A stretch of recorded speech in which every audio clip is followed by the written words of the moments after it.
கிறிஸ்துவுக்குள் அன்பானவர்களே, நாம் ஜெபம் செய்வோம். எங்களை நேசிக்கிற எங்கள் அன்பின் பரலோக பிதாவே, நாங்கள் எந்த ஒரு காரியத்தையும் இந்த நாள் முதல் வாதினாலாவது வீண் பெருமையினாலாவது செய்யாதபடி எங்களை காத்துக்கொள்ளும்.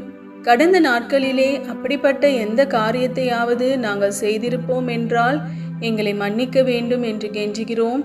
எங்களுக்கு பெயர் வேண்டும், எங்களை மற்றவர்கள் பாராட்ட வேண்டும், எங்களை எல்லோரும் கவனிக்க வேண்டும் என்பதற்காக நாங்கள் எதையும் பேசாதபடி செய்யாதபடி எங்கள் ஒவ்வொருவரையும் காத்துக்கொள்ள எங்களை தாழ்த்தி உம்முடைய சமூகத்திலே நாங்கள் படைக்கிறோம் ஐயா. உம்முடைய தாழ்மையை எங்களுக்கு தாரும். எங்களை குறித்து நாங்கள் எண்ண வேண்டியதற்கு மிஞ்சி எண்ணாதபடி எங்களை காத்துக்கொள்ளும்.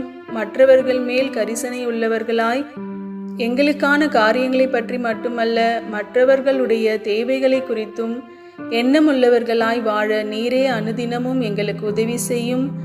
இதை கேட்டுக்கொண்டிருந்த ஒவ்வொரு சகோதரனையும் ஒவ்வொரு சகோதரியையும் ஆசீர்வதித்தருளும். ஒவ்வொரு திருச்சபையையும் கர்த்தர் ஆசீர்வதிப்பீராக. எங்கள் சபைகளிலேயும் கர்த்தருடைய நாமம் மகிமைப்படத்தக்கதாக சாட்சியுள்ள வாழ்க்கையை ஒவ்வொருவருக்கும் கட்டளையிட்டருளும்.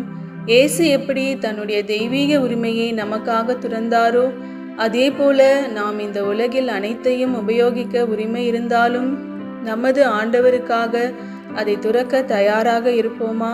சற்று சிந்தித்து ஆராய்ந்து பார்த்து பரிசுத்த பவுல் கூறுவது போல, எல்லாவற்றையும் அனுபவிக்க எனக்கு உரிமை உண்டு, ஆனாலும் அவை எனக்கு தகுதியாக இராது. ஆம் பிரியமானவர்களே, நாமும் நமது உலகை அனுபவிக்கும் உரிமையை துறப்போமாக. அவருக்காக வாழ்வோம். தேவன் தாமே உங்களை ஆசீர்வதிப்பாராக.